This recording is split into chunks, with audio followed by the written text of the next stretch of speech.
तो उसे कहते हैं एंगल ऑफ एलिवेशन।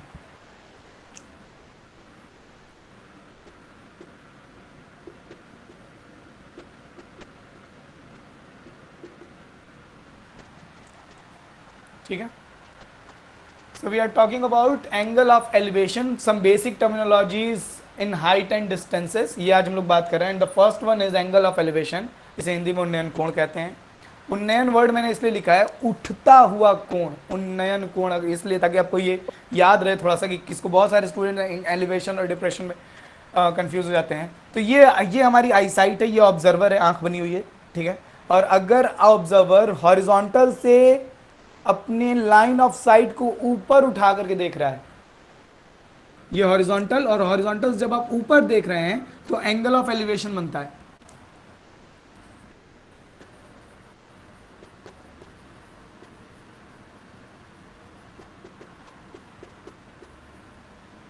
और जब ऑब्जर्वर हॉरिजॉन्टल से जब ऑब्जर्वर हॉरिजॉन्टल से नीचे देख रहा होता है तो एंगल ऑफ डिप्रेशन बनता है। एकदम वही बात। अगर आप हॉरिजॉन्टल से अपनी नज़र ऊंचा उठा करके, जैसे अगर आपको किसी टावर को देखना हो, किसी प्लेन को देखना हो, किसी बर्ड को देखना हो, किसी काइट को देखना हो, ये सारी चीज़ें हॉरिजॉन्टल से ऊपर होती हैं, तो इनके लिए angle of elevation word use होता है। और जब आप किसी टावर से या किसी हाइट से नीचे देख रहे हैं, मान लीजिए आप किसी शिप को देख रहे हैं किसी हाइट पर बैठ करके, अगर आप सीढ़ी पर चढ़ करके किसी ऊंचाई से नीचे किसी पॉइंट को देख रहे हैं, ठीक है, तो angle of depression word use होता है। तो आप ये दोनों डायग्राम बनाने की भी जरूरत नहीं है, बना लें, आपकी मर्जी। एक बात ध्यान देने वाली है, चाहे एंगल ऑफ एलिवेशन हो चाहे एंगल ऑफ डिप्रेशन हो, दोनों ही हॉरिजॉन्टल से मेजर किया जाता है। Both of the angle of elevation and depression is measured from horizontal. Horizontal से ऊपर जितना एंगल उठे आप, आपकी जो लाइन ऑफ साइट है, ये लाइन ऑफ साइट मतलब जो आप आंखों से जो रेस चल रही हैं, आंखों से जो रेस चल रही है, लाइन ऑफ साइट हॉरिजॉन्टल से जितनी डिग्री ऊपर angle of elevation, line of site horizontal से जितनी डिग्री नीचे एंगल ऑफ डिप्रेशन। ठीक है, क्या मैं ये सभी रेस कर दूं? इसमें कोई प्रॉब्लम नहीं होनी चाहिए। Should I raise this all? Okay, भाई किसी को कोई दिक्कत हो तो बोल देना, ताकि मैं थोड़ा सा डिस्कशन कर लूँ। किसी को कोई दिक्कत होगी तो बोल देना।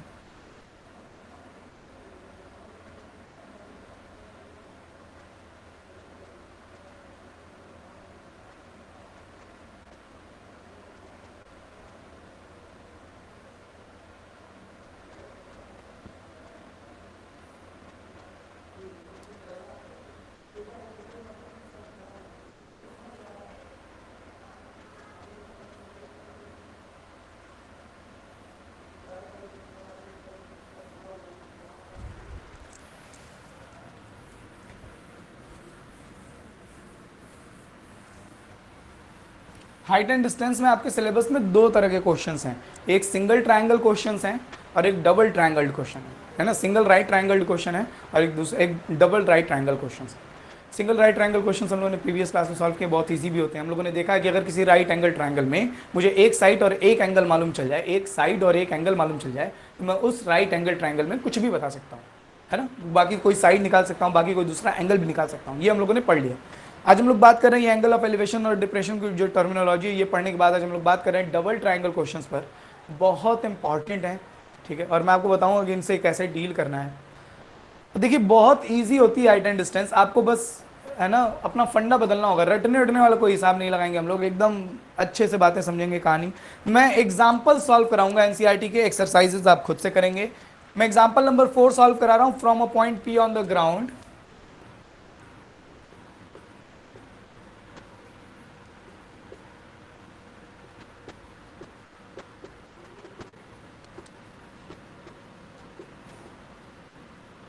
जरा मुझे मैसेज करके बता दीजिए आपकी नेक्स्ट क्लास कितने बजे से है।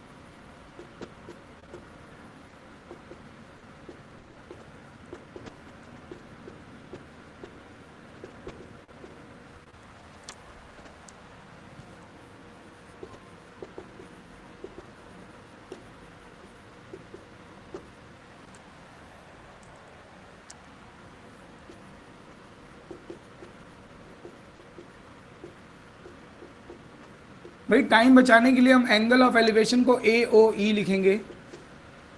टाइम बचाने के लिए हम एंगल ऑफ एलिवेशन को ए ओ ई लिखेंगे, तो ये आप लोग समझिएगा आगे से, ठीक है। और एंगल ऑफ डिप्रेशन को ए ओ डी लिखेंगे टाइम बचाने के लिए।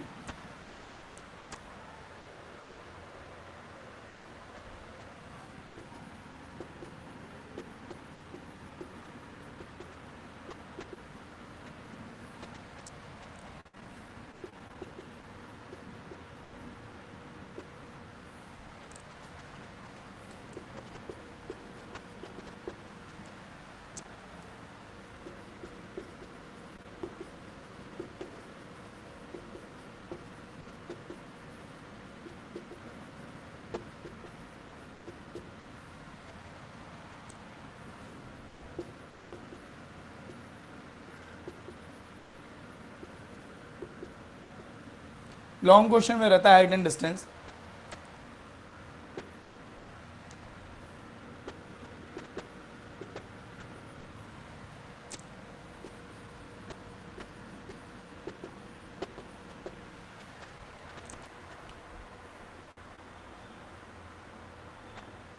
साढ़े 11, चलो ठीक है, तो हम लोग 11:15 तक पढ़ सकते हैं।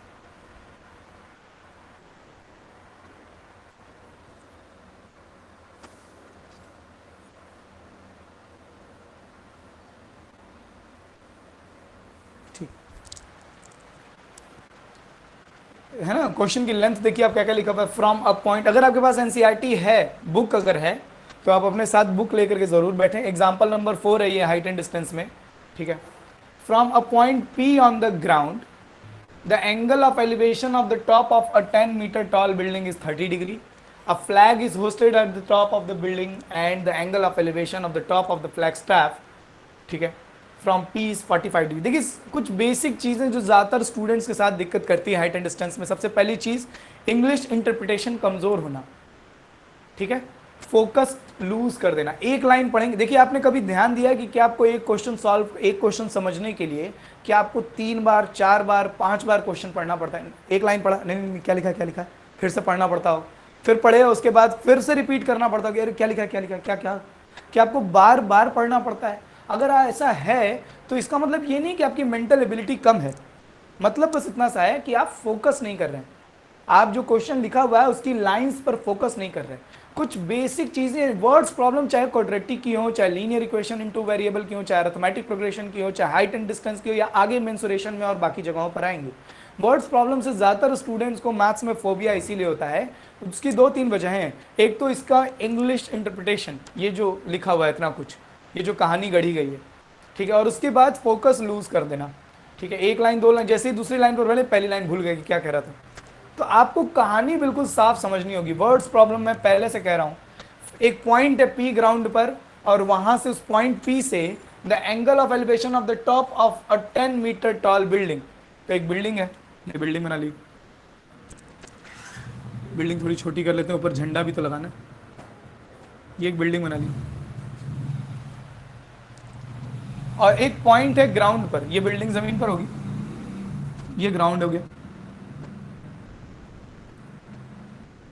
यहां पर एक कोई पॉइंट ले लिया P, ये अपना पॉइंट P, और इस पॉइंट P से the angle of elevation of the top of 10 metre tall building, इस पॉइंट P से इस 10 मीटर ऊंची बिल्डिंग के टॉप का angle of elevation. Angle of elevation मतलब हॉरिजॉन्टल से, ये हॉरिजॉन्टल है, यहां पर पॉइंट P से कोई देख रहा है, पॉइंट P पर आप बैठे हैं ग्राउंड पर, जमीन पर, और 10 मीटर ऊंची बिल्डिंग को देखेंगे तो नजरें उठा करके जो आपकी लाइन ऑफ साइट है वो हॉरिजॉन्टल से ऐसे ऊपर उठेगी। तो एंगल ऑफ एलिवेशन 30 डिग्री दिया हुआ है, मतलब ये एंगल जो है हमारा, ये आपका दिया हुआ है 30 डिग्री। यहां तक में कोई प्रॉब्लम नहीं होनी चाहिए। ये बिल्डिंग होगी हमारी, इस बिल्डिंग का हम नाम लिख देंगे बाद में। ये पॉइंट, ये बिल्डिंग जमीन पर थी और जमीन पर एक पॉइंट था P। जरूरी नहीं कि पॉइंट आप इधर ही लें, आप इधर भी ले सकते थे, ठीक है। इधर इमेज थोड़ी कट जाती है इसीलिए मैं इधर ले लिया हूँ, कोई दिक्कत नहीं है। इस पॉइंट P से एंगल ऑफ एलिवेशन 30 डिग्री दिया हुआ है। फिर कह रहा है इसके आगे की कहानी, a flag is hosted at the top of the building. इसके ऊपर एक झंडा है, एक फ्लैग लगाएंगे, ये लगा दिया हम लोगों ने। सब स्ट्रेट लाइन बनाएंगे हम लोग, ये फ्लैग है हमारा, है ना। बहुत रियलिस्टिक होने की जरूरत नहीं है, बहुत ट्रू डायग्राम बनाने की जरूरत नहीं है।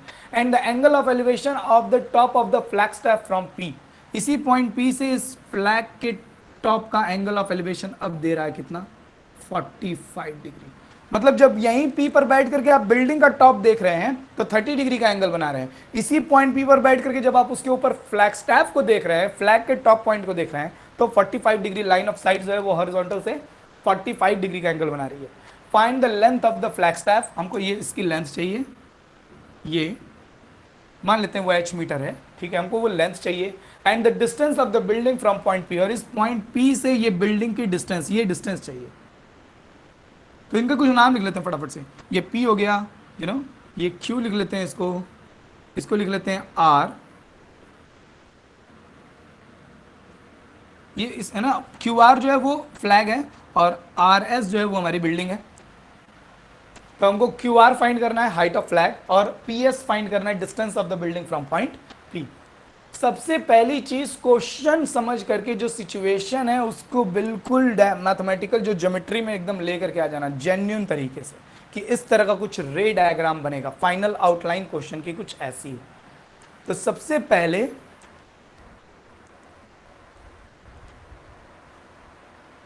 आशीष यादव, नहीं आशीष आपके अटेंडेंस पर कोई असर नहीं पड़ेगा, आप मीटिंग लीव करके ज्वाइन कर सकते हैं।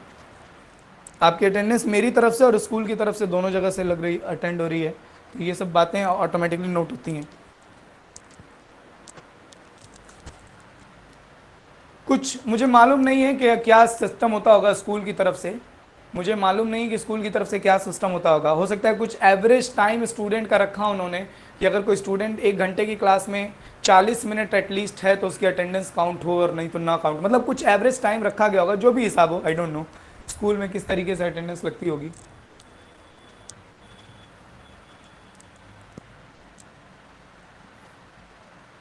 चलो, क्या ये क्वेश्चन और उसकी ये सिचुएशन, ये जो डायग्राम बनाया है, क्या ये आपको एकदम भली भांति समझ में आ रहा है?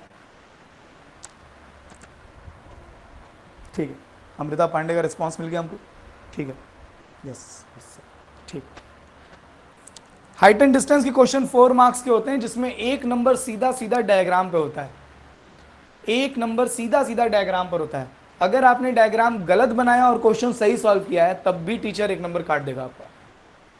1 मार्क्स आपके सीधे। बहुत सारे स्टूडेंट ऐसे होते हैं डायग्राम बना लेते हैं, क्वेश्चन नहीं सॉल्व कर पाते। मैं आपको बताऊंगा स्टेप बाय स्टेप कि कहाँ कितने मार्क्स डिस्ट्रीब्यूशन रहते हैं, ताकि हमको स्ट्रेटेजिकली भी मार्क्स पॉइंट ऑफ व्यू से और नॉलेज पॉइंट ऑफ व्यू से दोनों तरीके से आइडेंटिफिकेशन। नेक्स्ट,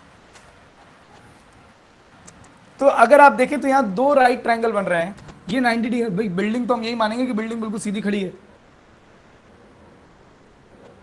ये 90 डिग्री का एंगल ऑटोमेटिकली होगा, ये मेंशन करने की जरूरत नहीं है क्वेश्चन में। बिल्डिंग है ग्राउंड पर तो वो बिल्कुल परपेंडिकुलरली होगी। तो मुझको दिखाई दे रहा है कि RSP एक राइट ट्रायंगल है, और एक राइट ट्रायंगल दिखाई दे रहा है QSP। We can easily see here 2 right triangles RSP and QSP।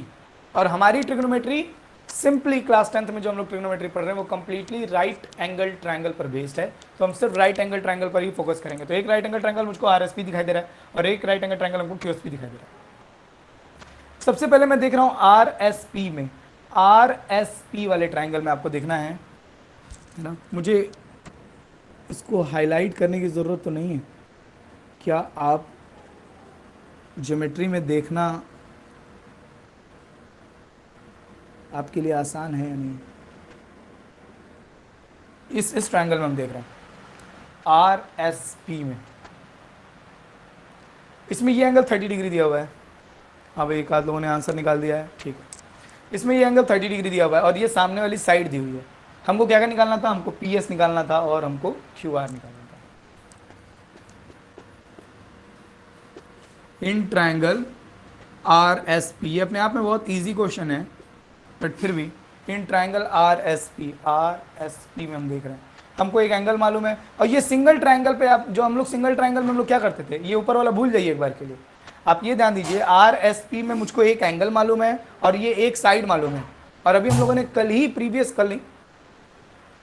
है ना, फ्राइडे को हम लोगों ने देखा कि अगर मुझे एक एंगल और एक साइड मालूम है, अगर मुझे एक एंगल और एक साइड मालूम है, तो मैं उस ट्रायंगल की कोई भी साइड और कोई भी एंगल निकाल सकता हूँ। तो ये एंगल और ये साइड मुझे मालूम है, तो मैं बेस निकालने के बारे में सोच रहा हूँ। क्यों? क्योंकि मुझको ये PS निकालना था, distance of building from point P, ये हमें फाइंड करना था। तो इसे हम कैसे फाइंड कर सकते हैं? हमको परपेंडिकुलर मालूम है और बेस फाइंड करना है। परपेंडिकुलर मालूम है और बेस फाइंड करना है। कौन सा ट्रिग्नोमेट्रिक रेशियो लगेगा? अमृता पांडे, कौन सा ट्रिग्नोमेट्रिक रेशियो लगेगा? तो 10। हाँ बिल्कुल, सर मैंने tan। मैं समझ गया आप क्या करिए, tan कहा शायद आपने, ठीक है। तो यहाँ पर tan हम यूज करेंगे tan 30 डिग्री, ताकि perpendicular upon base, tan 30 degree is equal to perpendicular that is R S upon base that is P S. और tan 30 की वैल्यू हम जानते हैं क्या, दिस इज 1/√3। आर एस तो हमको पहले से मालूम है 10, एंड पी एस, अरे वाह, पी एस क्रॉस मल्टीप्लाई करके आ जा रहा है √10√3। अगर क्वेश्चन में √3 की वैल्यू दी, आपको मालूम है क्लास 8th में याद कीजिए 2 का 3 का स्क्वायर रूट निकालते थे हम लोग लॉन्ग डिवीजन मेथड से। 3 के स्क्वायर रूट की वैल्यू होती है 1.732 ऐसे करके आती है।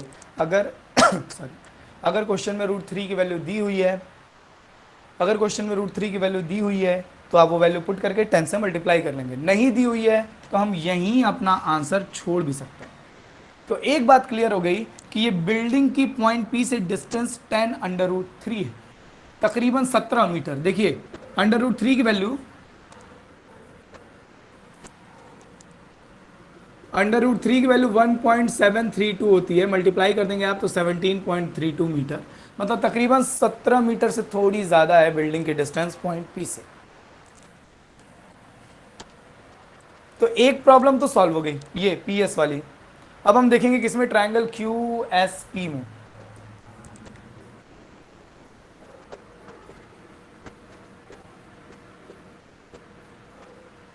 अब हम देखेंगे ट्रायंगल क्यू एस पी में।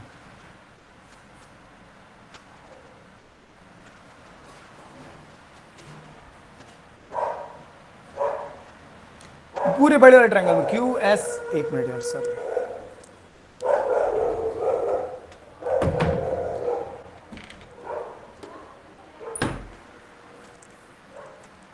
हाँ भाई, अब हम लोग देखेंगे ट्रायंगल क्यू एस पी में, ये पूरे बड़े वाले ट्रायंगल में। और बड़े वाले ट्रायंगल में ये पूरा एंगल मुझको क्या दिखाई दे रहा है, 45 डिग्री, ये पूरा एंगल। तो मैं लिख रहा हूं यहाँ पे tan 45 degree is equal to 45 के, देखिए ये जल्दी जल्दी में स्टूडेंट्स गलत कर देते हैं। 45 के हिसाब से ये पूरी साइड QS ये परपेंडिकुलर है, जल्दी जल्दी में RS मत लिख देना। 45 वाले एंगल के सामने वाली side QS perpendicular upon base, base that is PS। tan 45 की वैल्यू क्या होती है 1, याद होनी चाहिए सब। PS का 1 में मल्टीप्लाई हो जाएगा तो PS is equal to QS। लेकिन PS तो हमने अभी अभी निकाला था सर, 10√3, तो QS की वैल्यू क्या आ गई, PS मतलब 10√3 मीटर। अब ध्यान दीजिए, ये Q से लेकर के S तक की डिस्टेंस हमको मिल गई, हमको चाहिए था QR, हमको चाहिए था QR, तो हम लोग अब क्या लिखेंगे,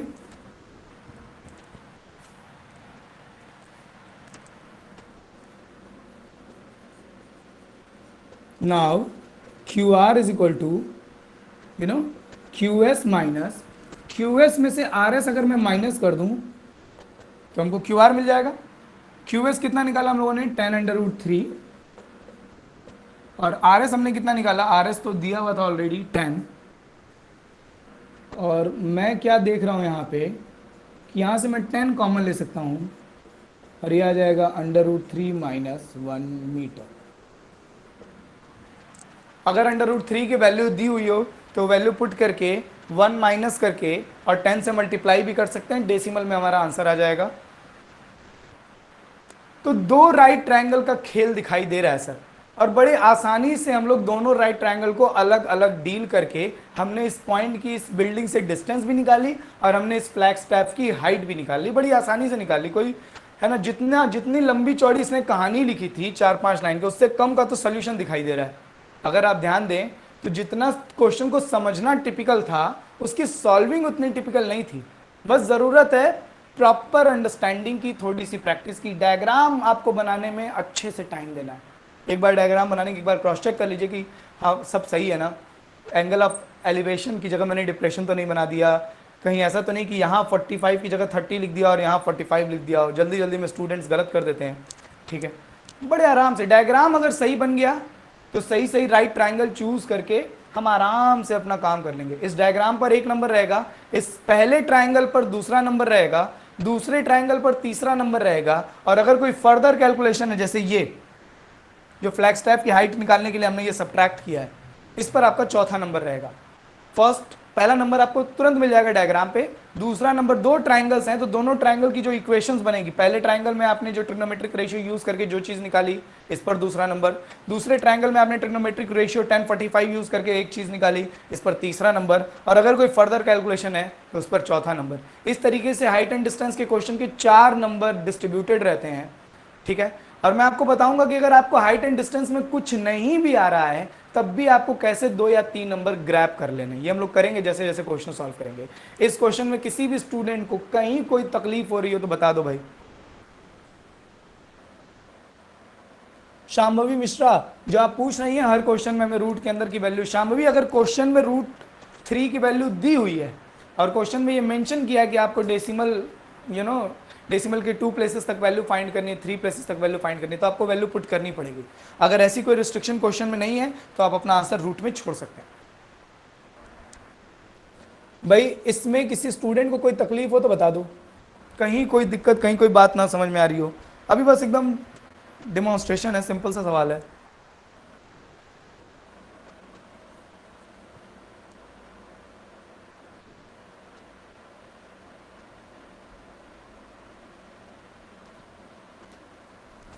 एग्जाम्पल नंबर 5 करेंगे अब हम।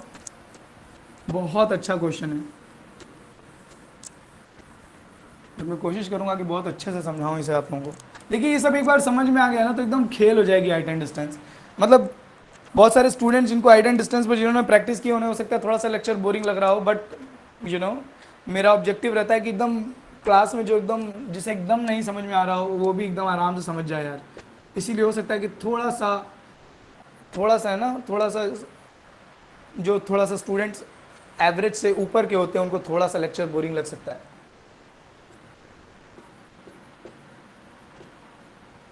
तो मैं उनके लिए कुछ नहीं कर सकता, आपको मुझे झेलना ही पड़ेगा।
ये क्वेश्चन है, the shadow of a tower standing on level ground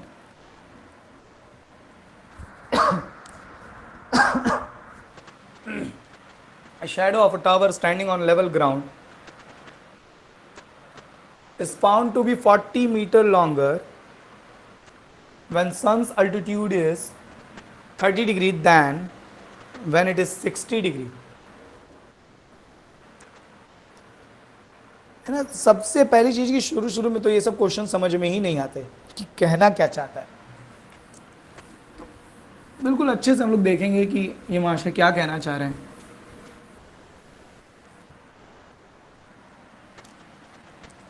तो एक टावर है, tower standing on a level ground. ठीक है, बहुत अच्छे से आप कहानी समझिएगा। ये ग्राउंड है हमारा, ये हमने यहाँ पे टावर लगा दिया और शैडो की बात हो रही है, शैडो ग्राउंड पर बनेगी। तो अगर सन इधर होगा तो शैडो इधर बनेगी, और अगर सन इधर होगा तो शैडो इधर बनेगी। सन एकदम ऊपर होगा तो शेडो बनेगी नहीं, आपको मालूम है। अगर सन बिल्कुल परपेंडिकुलरली ऊपर रहता है तो शेडो सबसे छोटी है, एकदम लगभग निग्लिजिबल होती है। तो सन हम थोड़ा इधर इधर मान रहे हैं, ठीक है। अच्छा, यहाँ लिखा हुआ है कि sun's altitude is 30 degree. Altitude मतलब तो हाइट होती है। सन की हाइट 30 डिग्री। हाइट का क्या मतलब है? हाइट कभी डिग्री में तो मेजर की नहीं जाती है, आपको मालूम है ना कि हाइट जो है वो कभी डिग्री में मेजर नहीं की जाती। तो यहाँ लिखा हुआ है सन्स अल्टीट्यूड इज 30 डिग्री। इसका क्या मतलब है? सन की हाइट 30 डिग्री नहीं, सन की एलिवेशनल हाइट 30 डिग्री है। देखिए, सन के लिए कभी भी एंगल ऑफ डिप्रेशन वर्ड का यूज नहीं किया जा सकता। सन के लिए कभी भी एंगल ऑफ डिप्रेशन वर्ड का यूज नहीं किया सकता। अब ऐसा तो होगा नहीं कि हम किसी ऐसी हाइट पर हो जहां से नीचे सन दिखाई दे रहा हो, तो एंगल ऑफ डिप्रेशन वर्ड का यूज कभी भी सन के लिए नहीं किया जा सकता। सन हमेशा ऑब्जर्वर सन को देखने के लिए angle of elevation word he use किया जाएगा। तो ये एलिवेशनल हाइट है एक्चुअली, ये जो अल्टीट्यूड दिया हुआ है सन्स अल्टीट्यूड, ठीक है, एलिवेशनल अल्टीट्यूड है। मतलब इस टावर पर कोई ऑब्जर्वर होगा, टावर पर कोई ऑब्जर्वर होगा और वो सन को कितने डिग्री पर देख रहा है? 30 डिग्री पर। तो मैं यहां पर बना देता हूं सन को, ठीक है।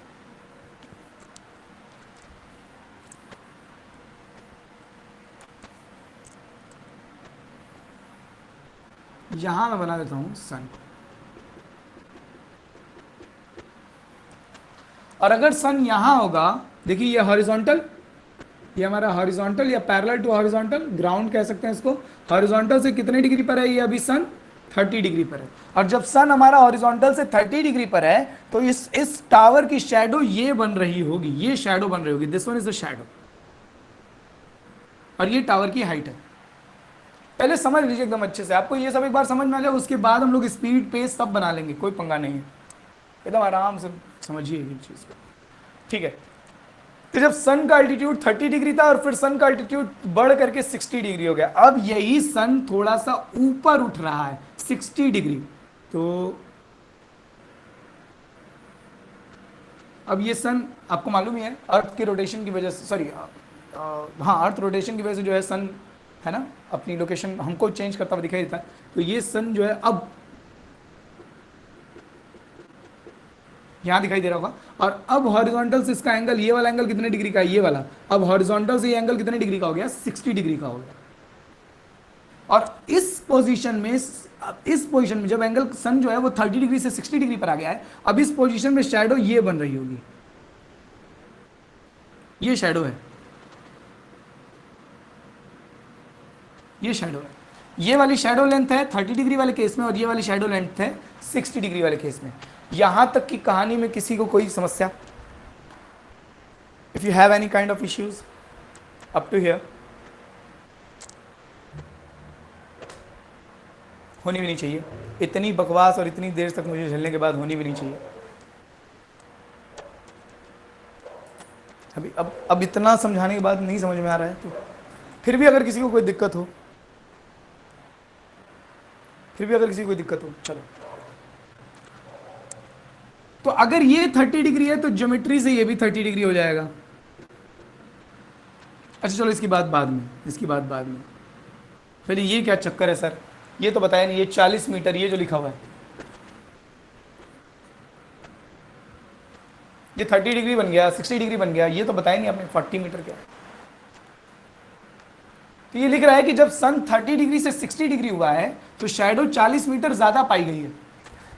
The shadow of a tower standing on level ground is found to be 40 meter longer when sun's altitude is 30 degree than when it was 60 degree. सन का अल्टीट्यूड 60 डिग्री पर जब था तब जो शैडो बन रही थी, और 30 डिग्री पर जब था तब जो शैडो बन रही थी, उसमें 30 डिग्री वाले लोकेशन पर शैडो की लेंथ 60 डिग्री वाले लोकेशन पर शैडो की लेंथ से 40 मीटर ज्यादा पाई गई है।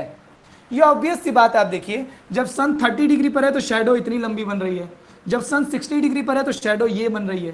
तो ज्यादा लंबी कब बन रही है शैडो? ज्यादा लेंथ तो शैडो की बन रही जब सन 30 डिग्री पर था। 30 डिग्री पर शैडो की लेंथ यहाँ ये है, इतनी ये डिस्टेंस है, और 60 डिग्री पर शैडो की लेंथ ये है।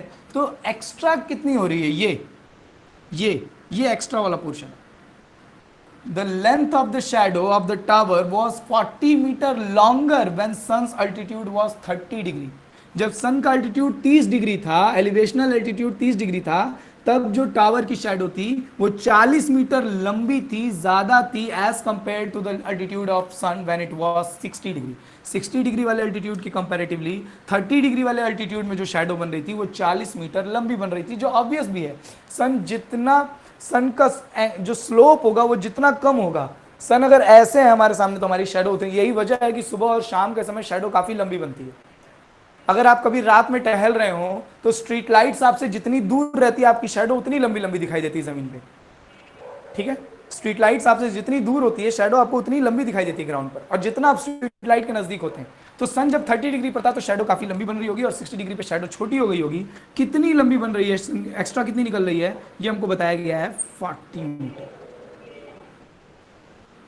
तो ये जो एक्स्ट्रा है शैडो की लेंथ, ये पूरी लेंथ है 30 डिग्री वाले की, ये पूरी लेंथ है 60 डिग्री वाले की, और एक्स्ट्रा 40 मीटर ये शैडो की लेंथ है टावर की 30 डिग्री वाले केस में।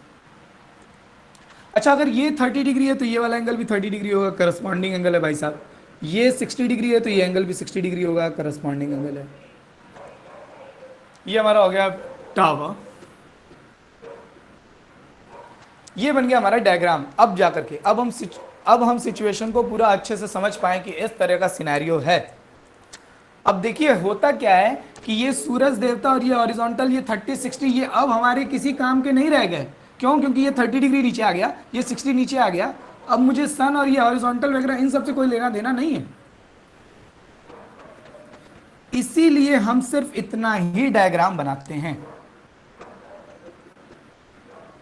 लेकिन सच्चाई ये थोड़े है, सच्चाई तो पूरी मिटा दी गई है। इसलिए हम सिर्फ इतना डायग्राम बनाते हैं। ये टावर, अब इसका नाम लिख लीजिए ए बी, इस पॉइंट का नाम लिख लीजिए सी, इसका नाम लिख लीजिए डी। ये 90 डिग्री तो सीधी सीधी सी बात है। क्या आपको दो राइट ट्रायंगल दिखाई दे रहे हैं, ए बी सी, और दूसरा right triangle A B D. दो राइट ट्रायंगल आपको साफ साफ दिख रहे होंगे। हमको क्या निकालना है? ये टावर की हाइट निकालनी है। Find the height of the tower, इसको निकालना है हमें। बड़ा सिंपल सा काम है सर। कि राइट ट्रायंगल में देखिए ए बी सी, सबसे बेसिक बात भूलनी नहीं है कभी भी हाइट एंड डिस्टेंस में। अगर मुझे राइट एंगल ट्रायंगल में एक एंगल और एक साइड मालूम हो, अगर मुझे राइट एंगल ट्रायंगल में एक एंगल और एक साइड मालूम हो, तो मैं उस राइट ट्रायंगल की कोई भी साइड या कोई भी एंगल निकाल सकता हूं। तो मैं देख रहा हूं ट्रायंगल ए बी सी में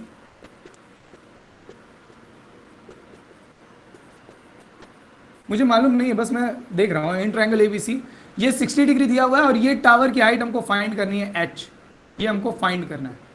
तो मैं देख रहा हूं कि ए बी सी में मुझको एक एंगल तो मालूम है लेकिन कोई भी साइड नहीं मालूम है। ना तो बी सी दी गई है मुझे, ना तो मुझे ए सी की लेंथ मालूम है, और ए बी तो मुझको फाइंड ही करने के लिए कहा है। और एक एंगल से हम कुछ नहीं कर पाएंगे। फंडा क्या है? अगर राइट एंगल ट्राइंगल में मुझे एक एंगल 90 डिग्री के सिवा कोई एक एक्यूट एंगल और कोई एक साइड मालूम हो तो मैं उस ट्राइंगल के बारे में कुछ भी बता सकता हूं। लेकिन यहां पंगा क्या है कि यहां मुझको एंगल तो मालूम है लेकिन कोई भी साइड नहीं मालूम है। काश ये अगर दे दिया होता तो मैं यहीं से बेस दे दिया होता, परपेंडिकुलर निकालना होता तो मैं tan लगा करके tan 60 परपेंडिकुलर अपॉन बेस करके काम कर लिया होता अपना। लेकिन दिक्कत यहां ये हो रही है कि मुझे इस राइट ट्रायंगल में कोई भी साइड नहीं मालूम है। तो मैं क्या कर रहा हूं, मैं इसमें कोई भी एक साइड x मान लेता हूं। लेट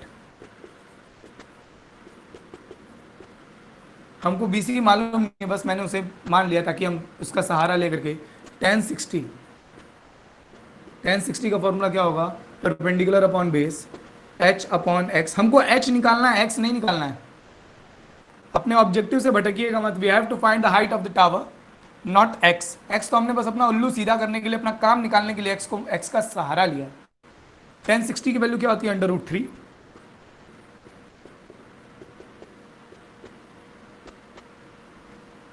इसको हम लोग ऐसे ही रखे रहेंगे, अभी देखते हैं इसका क्या करना है।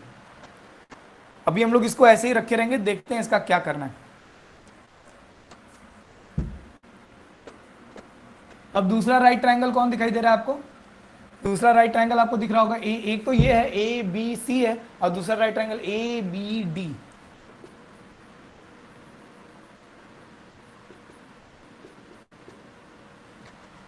ए बी डी में मुझे 30 मालूम है, क्या मुझे ये ए डी मालूम है? नहीं। क्या मुझे ए बी मालूम है? ए बी तो फाइंड ही करना है सर। क्या मुझको बी डी मालूम है?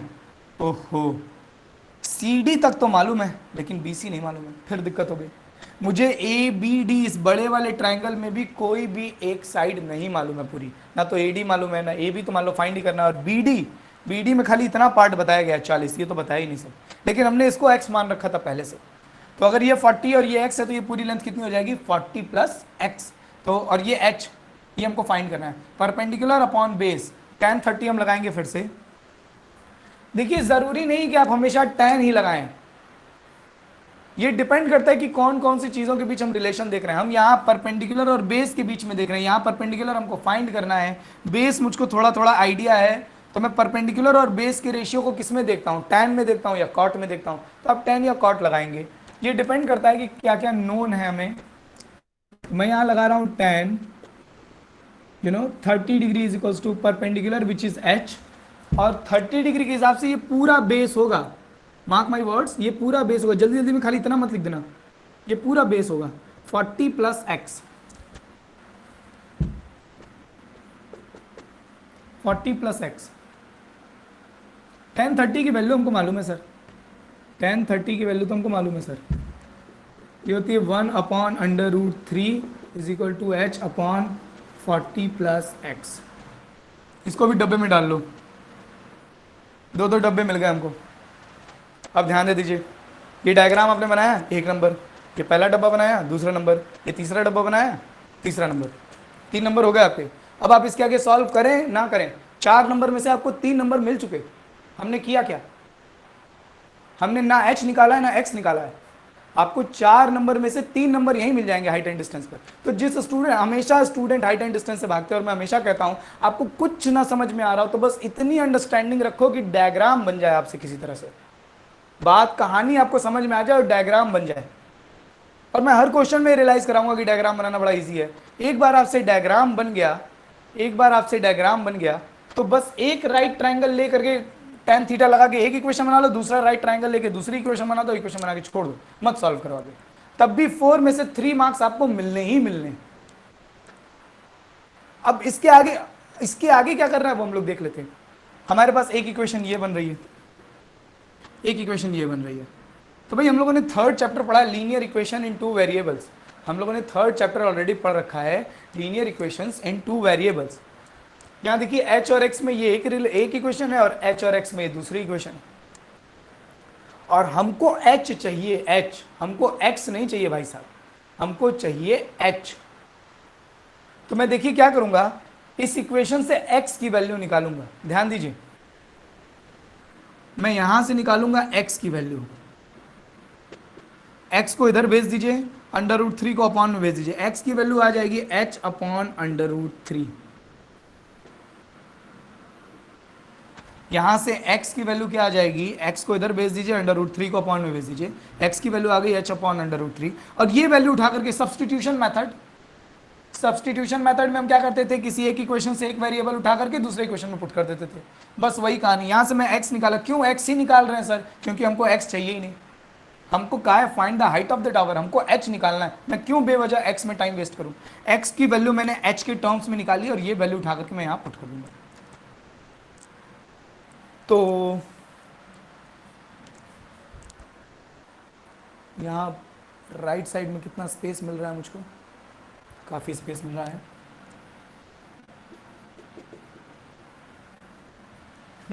तो यहाँ पर मुझको इक्वेशन दिखाई दे रही है 1/√3 is equals to h upon 40 plus x, और इस x की वैल्यू ये h अपॉन √3 मैं वहाँ पुट करूँगा।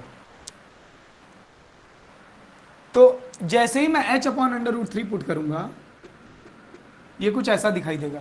जैसे ही मैं x की वैल्यू h अपॉन √3 पुट करूँगा ये कुछ ऐसा दिखाई देगा। घबराना बिल्कुल नहीं है, एक लाइन लिखा फिर टहल लीजिए थोड़ा सा। अच्छा क्या दिखाई दे रहा है, इसका 1 में मल्टीप्लाई कर लेंगे, इसका इधर मल्टीप्लाई, एलसीएम उलसीएम लेने के चक्कर में मत रहिएगा, पहले इसको सीधा सीधा कर लो। 40 plus h upon √3 is equals to √3h, इसका इधर मल्टीप्लाई, इसका इधर मल्टीप्लाई कर। इनका एलसीएम लेने का फायदा क्या है, ये दोनों तो अलग अलग हैं, ये h वाला ये कांस्टेंट, h वालों को एक तरफ कर लो।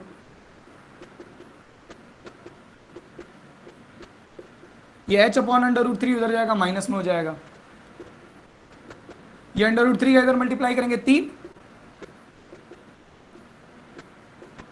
√3 मल्टीप्लाई हुआ 3h, 3h minus h upon √3, 3h में से h चला गया 2h अपॉन √3, ये 2 से काट दो 40 को 20, ये √3 डिवाइड में इधर आ जाएगा, h is equal to 20 into √3 metre, ये आ गई हमारे टावर की हाइट भाई साहब। एक बेसिक सा कॉन्सेप्ट किसी ने चलते चलते एक पिरामिड की हाइट बता दी थी कि हाँ भाई जिस समय मेरी हाइट और मेरी शैडो की लेंथ बराबर है, उस समय उस कॉमन से ऑब्जर्वेशन को देख करके कि जिस टाइम मेरी हाइट और शैडो की लेंथ बराबर है, उस टाइम पिरामिड की हाइट और पिरामिड की शैडो भी बराबर होगी। एक बेसिक सी कॉमन सेंस ऑब्जर्वेशन किसी ने बहुत टाइम पहले, पीढ़ियों पहले यूज की थी, और आज वो ऑब्जर्वेशन इतनी कॉम्प्लेक्स सिचुएशन में भी टावर की हाइट निकाल दे रही है। That is all about the beauty of mathematics, and I hope आपको ये बात समझ में आ रही हो। It's not like a common thing, okay. आपको लग रहा होगा ये बड़ी क्लास 10th की चीज़ है, बड़ी इजी सी चीज़ है, बट आप पढ़ रहे हैं इसलिए आपको इजी दिखाई दे रहा होगा। बहुत सारे लोगों के लिए सरदर्द है, किसी को इस तरह की, कई लोग कहते हैं कि मैंने तुम्हें 2 रुपए दिए, तुमने उसको जितने रुपए दिए बताओ तुम्हारे पास कितने बचे। फालतू की पहेलियां पूछते हैं, उनसे ऐसी पहेली पूछिए, कोई ऐसा सवाल पूछे आपसे, तुम्हारे पास तीतर के 2 आगे तीतर, तीतर के 2 पीछे तीतर, बोलो कितने तीतर। उनसे कहो भैया तुम ये बताओ, तीतर उतर अपना अपने पास रखो। उनसे कहिए कि भाई हमको ये बताइए आप टावर की हाइट कितनी होगी, तब जाने आपकी गणित थोड़ी है कुछ। तो it's not a simple task कि आप इतनी अंडरस्टैंडिंग रखते हैं, आपकी मेंटल एबिलिटी इतनी अच्छी है, ठीक है। 6x4 का एक बोर्ड भरा हुआ है, तो it's not a simple task. तो 1 नंबर आपके डायग्राम पे, दूसरा नंबर आपकी इस इक्वेशन पे, तीसरा नंबर आपकी इस इक्वेशन पे, और चौथा नंबर ये बेसिक कैलकुलेशन जो क्लास 9th की कैलकुलेशन है, इरेशनल नंबर का मल्टीप्लाई डिवाइड इधर उधर ट्रांसफर किया, h की वैल्यू। शुरू से लेकर के एंड तक आपको स्टेप बाय स्टेप समझना है, क्वेश्चन पढ़ना है, रीडिंग लगा करके अच्छे से डायग्राम बनाना है। The first important thing is कि हम डायग्राम सही बना लें। डायग्राम अगर सही बन गया तो फिर हम एक एक राइट ट्रायंगल लेके 2 इक्वेशन बनाएंगे और ठंडे दिमाग से सोचेंगे कि दोनों इक्वेशन में से हमको क्या फाइंड करना है, एच निकालना है, एक्स निकालना है। अब सारे स्टूडेंट का एक टास्क होगा, कोई भी एक्सरसाइज अभी सॉल्व नहीं करेगा, आप एनसीईआरटी के एग्जांपल्स ही लगाएंगे। और एग्जांपल में क्या लगाएंगे आप सारे स्टूडेंट्स, कोई भी क्वेश्चन हाइट एंड डिस्टेंस का पूरा सॉल्व नहीं करेगा। आप सारे क्वेश्चंस पढ़ेंगे और डायग्राम हाइड कर लीजिएगा, अपने हाथों से छिपा लीजिए, अपनी बुक नोटबुक से छिपा लीजिए। डायग्राम पर नजर नहीं पड़नी चाहिए, चीटिंग नहीं होनी चाहिए। और क्वेश्चन पढ़ करके आप ये देखिए कि आपसे डायग्राम सही बन रहा है कि नहीं, उसके बाद बुक से डायग्राम अपना मैच कीजिए। अगर आपके पास RS अग्रवाल, RD शर्मा, खट्टर, दिशा, अरिहंत, कोई भी दूसरी पब्लिकेशन की बुक हो, lot of resources you have, अगर आपके पास होगा तो हर क्वेश्चन पढ़िए और डायग्राम बनाने पर प्रैक्टिस कीजिए। ये बन गया तो सवाल टूट जाएगा। सबसे बड़ी मुसीबत ये है कि हम क्वेश्चन को सही इंटरप्रिटेट कर पाए। तो सब में सारे स्टूडेंट बैठ के डायग्राम बनाएंगे। This is Shubham Poddar, your mathematics teacher, signing off from today's class. Tatas.